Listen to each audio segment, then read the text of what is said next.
ભાજપના મુખ્ય પ્રવક્તા ડોક્ટર અનિલ પટેલનું કોંગ્રેસના રિઝોર્ટ પોલિટિક્સ અંગે નિવેદન સામે આવ્યું છે. કોંગ્રેસ પર ડોક્ટર અનિલ પટેલના આકરા પ્રહાર જોવા મળ્યા છે. કોંગ્રેસે પહેલા ઉમેદવાર શોધો અભિયાન ચલાવ્યું. હવે કોંગ્રેસ શરૂ કર્યું છે ઉમેદવાર સંતાડો અભિયાન. પરિણામના દિવસે કોંગ્રેસનું ચાલશે મોત સંતાડો અભિયાન. કોંગી નેતાએ જ કબૂલ્યું કે ટિકિટ આપવા માટે પાર્ટી માંગે છે પૈસા. કોંગ્રેસને પોતાના ઉમેદવારો પર વિશ્વાસ નથી.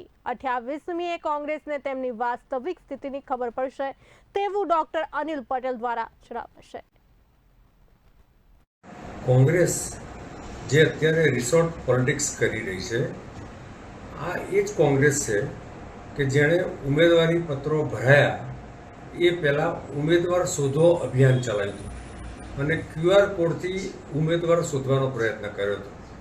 હવે ઉમેદવારી પત્રો ભર્યા પછી આ એ જ કોંગ્રેસ છે કે જે ઉમેદવાર સંતાડો અભિયાન ચલાવે છે અને જે દિવસે ચૂંટણીનું પરિણામ આવશે ત્યારે કોંગ્રેસ મોં સંતાડો મોં બચાવો અભિયાન ચલાવશે.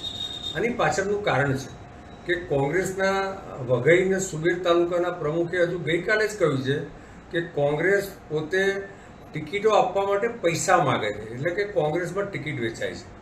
બીજી તરફ કોંગ્રેસ આજે 10,005 સીટ ઉપર પોતાના પૂરતા ઉમેદવારો ઊભા કરી શકે